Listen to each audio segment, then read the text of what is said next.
Custo de vida, emprego e desemprego, cesta básica, tarifas públicas, salário mínimo. Agora, na Brasil Atual, a análise do DIEESE. E nós vamos fazer contato agora com a coordenadora de pesquisas do DIEESE, Patrícia Pellatieri. Bom dia, Patrícia.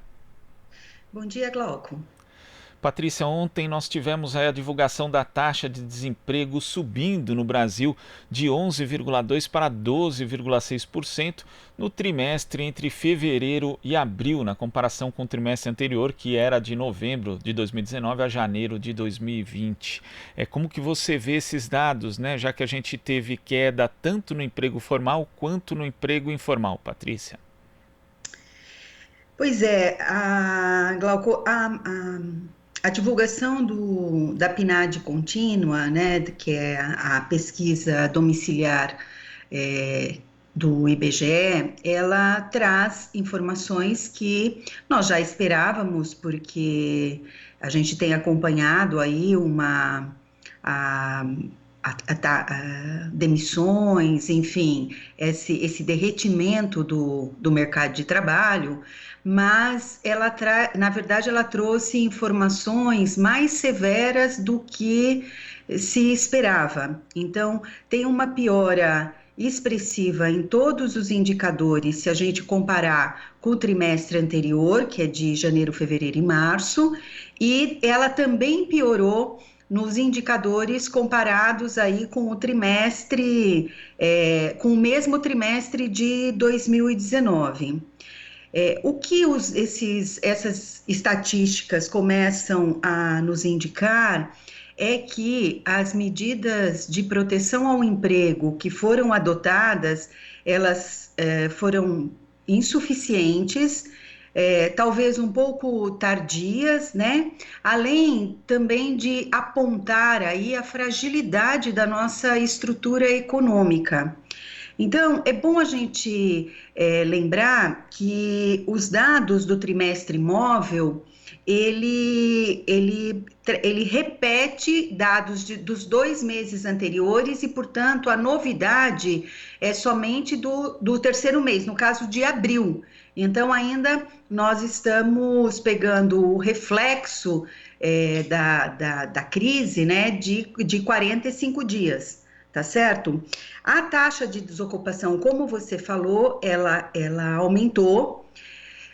Se nós compararmos com o trimestre anterior, significa aí um aumento de 1,3 percentual, que é bastante significativo, mas se a gente comparar com 2019, a taxa ela fica muito próxima ao que era o trimestre de 2019. Mas essa semelhança, ela para por aí, porque nós temos outras informações que mostram a diferença do que está acontecendo no mercado de trabalho agora. Nós tivemos aí, entre os períodos, comparando 2020 com 2019, uma queda na taxa de ocupados, que ela é recorde na história. Nós estamos falando aí de uma saída de 4 milhões de pessoas da força de trabalho. Então, se nós considerássemos que a taxa que a ocupação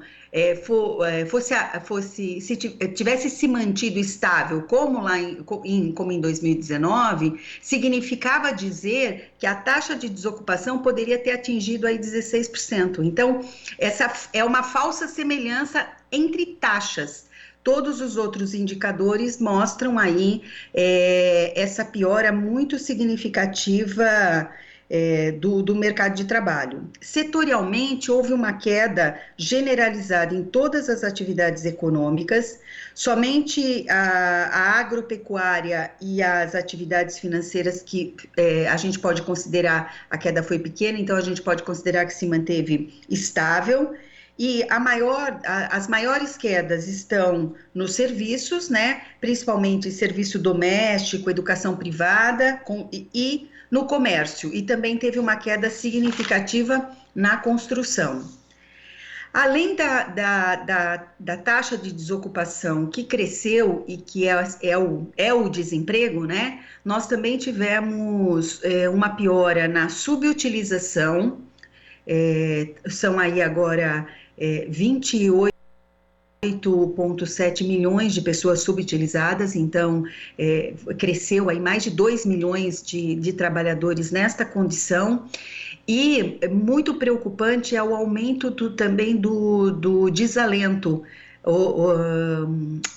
O trimestre registrou 5 milhões de pessoas, de trabalhadores e trabalhadoras nesta condição de desalento.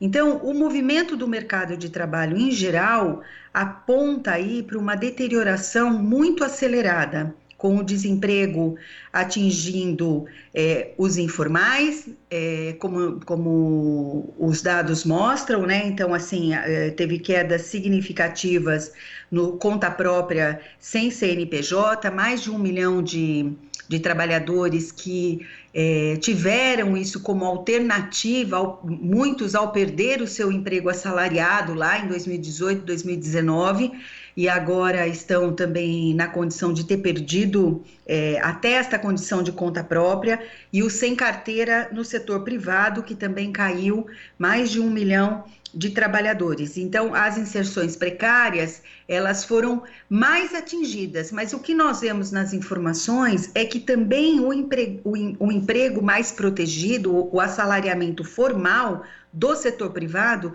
também teve quedas expressivas. Aí, em consequência disso, nós temos que a taxa de informalidade no país, ela caiu, mas ela caiu por uma razão ruim, que foi a questão da perda dos empregos mesmo informais, né? O único setor que apresentou uma variação positiva frente aí ao trimestre anterior e mesmo frente a 2019, ao mesmo período de 2019, foi a administração pública, com um pequeno aumento aí de 2,9%. Nós estamos falando aí, se comparado com 2019, em torno de 400 mil trabalhadores, né? Tem um dado interessante para a gente refletir, que foi o dado divulgado pelo Ministério da Economia, Secretaria do Trabalho, 2 dias atrás, quando divulgou os dados do emprego formal, que tem, pelos programas adotados, tem um acumulado aí de 8 milhões de empregos preservados.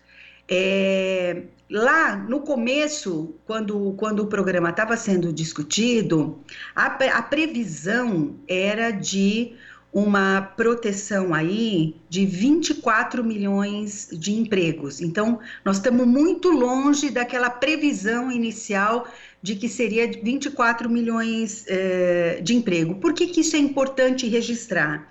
É importante porque nessa estimativa, quando houve a estimativa do Ministério de que ia proteger pela medida, pela 936, ia proteger 24 milhões de empregos, teve uma estimativa do custo desse programa, né, que ultrapassava aí os 50 milhões. E o que nós estamos vendo é que a proteção atingiu muito menos trabalhadores, 1/3 dessa previsão, o que significa que tem recursos aí já da primeira previsão para se prolongar e melhorar, inclusive, os benefícios para tentar proteger esses empregos, porque as consequências dessa pandemia na economia, elas tendem a ser aí muito mais prolongada do que aqueles iniciais 3 meses que o programa prevê. Então, Patrícia, a gente pode dizer, por conta desses dados, que o programa, na verdade, está hoje protegendo 1/3 dos empregos no mercado formal que tinha ali como objetivo proteger, e tem esse outro dado da questão do emprego informal, né? Dos 4.900.000 trabalhadores que acabaram perdendo aí que estão a menos na ocupação, 3.700.000 são justamente do trabalho informal, e como você disse, por isso que a proporção no total acabou caindo. Agora, Patrícia, Patrícia, a gente teve aí alguns anos, já pelo menos há 4 anos, estamos assistindo a um desmonte dos direitos trabalhistas com a reforma trabalhista, tivemos lei da terceirização, tivemos um enfraquecimento da fiscalização por parte do Ministério do Trabalho em relação à questão da formalização dos empregos, enfim, um conjunto de medidas, inclusive na eleição, o presidente Jair Bolsonaro, quando candidato, falava que as pessoas teriam que escolher ou direitos ou empregos, e na prática o que a gente tem hoje, né, nesse momento de crise, são as pessoas sem direitos e sem empregos, inclusive os trabalhadores informais tendo muita dificuldade para acessar o auxílio emergencial.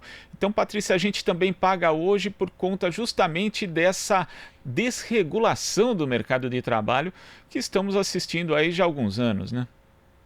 Ah, não tenha dúvidas. Na verdade, quando esse resultado, inclusive do não atingimento aí da meta de proteção dos empregos formais, tem a ver com a desestruturação do mercado de trabalho e a fragilidade da estrutura econômica. Então, o socorro não chegou também às empresas, que também têm problemas. Nós temos um volume de empresas informais, pequenas e micro e pequenas empresas que são grandes empregadoras, também numa situação muito difícil, mas que já vinha de antes da pandemia. Na verdade, a pandemia escancarou aí toda a desregulamentação e desestruturação do mercado de trabalho em razão de escolhas de políticas que foram feitas desde 2016. Então, nós poderíamos estar enfrentando, mercado de trabalho, poderíamos estar enfrentando essa crise de uma maneira mais estruturada do que hoje. Teríamos muito menos trabalhadores e trabalhadoras numa situação difícil, né? O que a gente vê, o que a gente assiste de 2015 para cá é um empobrecimento da classe trabalhadora bastante severo e que agora fica escancarado e ainda piorado com a crise sanitária. Tá certo, Patrícia. Muito obrigado pela sua participação aqui no Jornal Brasil Atual e até a próxima. Até mais. Bom dia. Bom dia. Conversamos aqui com a coordenadora de pesquisas do DIEESE, Patrícia Pelatieri. Você está ouvindo Jornal Brasil Atual. As notícias que os outros não dão.